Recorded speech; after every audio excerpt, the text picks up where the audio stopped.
Hello, what lurks beneath? Facebook werewolf story guy here again. Just saw a recent video on aliens and UFOs, and it did bring back some memories. Like I've told you before, I've had a lot, and I mean a lot, of supernatural experiences in my life. I told you I would try to send you some of them when I had the chance. I was hesitant, because, like I said, before there's some concern that talking about it might draw unwanted attention back to me. It must be the native in me. I can be a little superstitious at times. Well, let me get into it. Many years ago, I'd say around 2004 or 2005, I was living in a home in Summerfield, Florida, far out in the boonies. Once you turned off the main road, it was just all dirt. But I liked living in an underpopulated area in the trees. Plenty of shade in Florida is a good thing, and makes afternoon or nightly brisk walks a much more enjoyable experience. I used to love walking regularly and getting fresh air and exercise before I went off to bed. Or I would do an afternoon walk and watch a little bit of TV before I knocked out. One particular night, during the fall season, I believe, probably October or November, just because of how cool the air felt, a nice low 70s, I was gazing up at the stars, which I often did, because I could see them so much better out here in the boonies. They were bright and beautiful, as usual. I often would have my neck craned upward as I walked, not being worried about running into anything or tripping, since I knew the area well. I was looking at the bright stars near the Big Dipper, intently staring. Suddenly, one of the stars started to move. I watched as a star, which was about in the middle of the sky, but lower, I'd say, more towards the north horizon, which was north, the direction I was walking along the dirt road. It started gradually moving from left to right.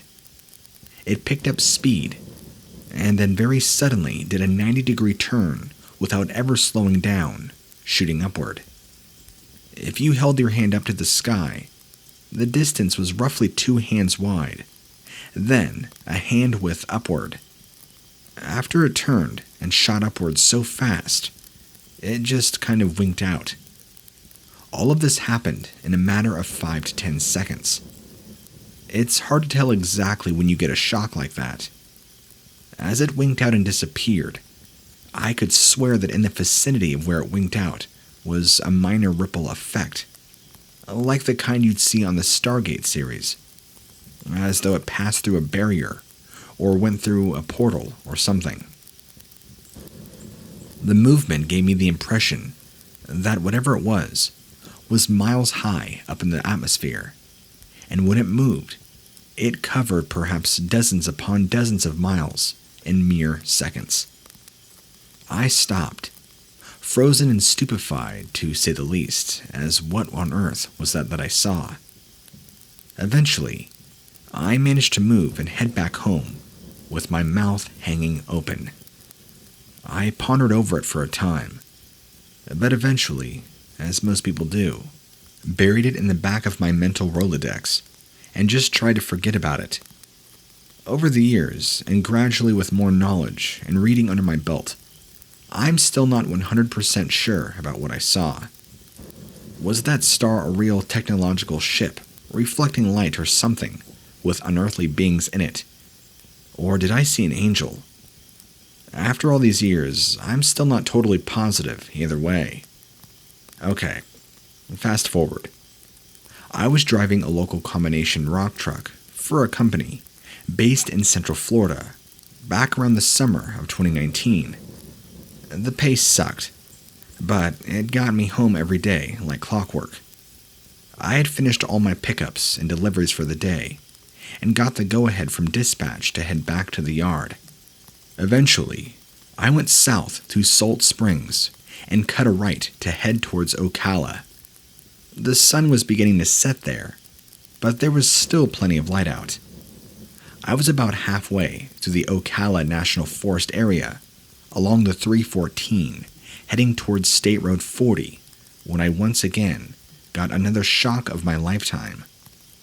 I looked back in the driver's mirror, and I kid you not, I saw a huge black cloud in the perfect shape of a triangle, heading towards me. It's really hard to estimate size, but I just knew if I was right underneath it, it would easily dwarf my truck and could easily envelop it. Now, here's the strange thing. The clouds above were flowing roughly north and northeast. I was heading southwest, so this thing was flying in my direction, unaffected at all by the oppositional flow of clouds. It started gaining on me. I sped up from 55 to about 65, and this thing matched my speed steadily, gaining on me. Now up to 75, it was still gaining. Up to 85, it was still gaining on me. I freaked out, because every instinct in my body was saying if that thing caught up to me, or enveloped my truck, something really bad was going to happen.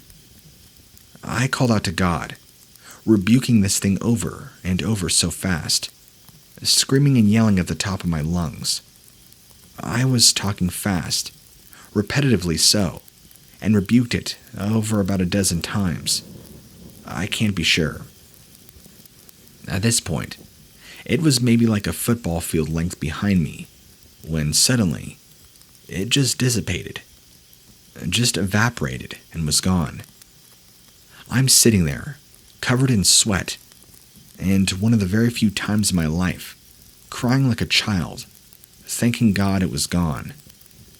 I gradually calmed down, backed off the accelerator, and tried hard to relax and get that rig to the yard so I could go home. I know they saw what happened on that truck camera. They say they don't spy on us, but I know they do. I was one of the few that they trusted enough to assign me a truck with no governor in it, but I'm pretty sure doing 85 and a 55 got their attention on the GPS tracker. Because that same month, they did something at the safety meeting, something new, introducing a new company chaplain and telling us we can talk to him about spiritual problems, or if we have anything going on in our lives out of the ordinary that we could talk to him, and he could pray with us and for us. Never saw anything like that in that place for years. They usually talk money and safety, how the two go hand in hand. Anyhow, that's a couple of my experiences, of which I've told you before. I've had many. I'll do my best to share more with you in the future. The forest area, also nicknamed Hog Valley, has always had stigmas attached to it. From stories about crazy, bigoted, gun-toting, inbred killer families, to satanic cults, crazy rainbow people, and even devil monkeys. But this particular story was mine and mine alone. I had never heard anything like that from anybody since I've been down here. I'm 47, and I came down here at the age of 12 from Long Island. I still scratch my head over that one. I don't know for sure what was that. A multi-dimensional cloaked ship. But if aliens, then why did prayer help? I've thought about everything, from aliens to demons, fallen angels, even fairies and jinn. I've pondered my experience to the point that I've insanely thought along the lines of the Matrix.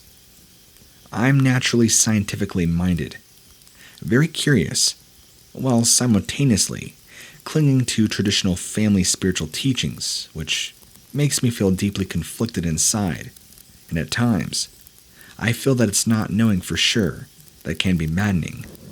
In fact, I still can't for sure say what any of it truly was.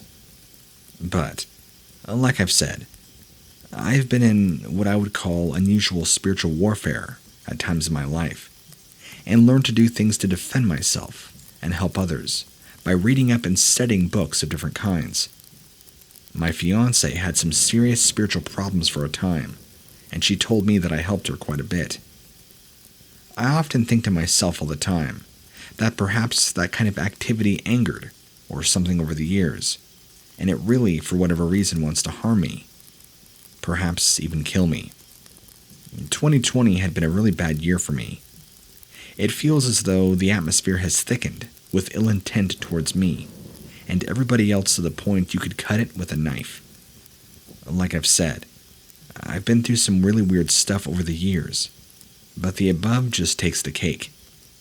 Call it aliens or supernatural, or even interdimensional whatever, but it happened, and it has really frightened me to my very core.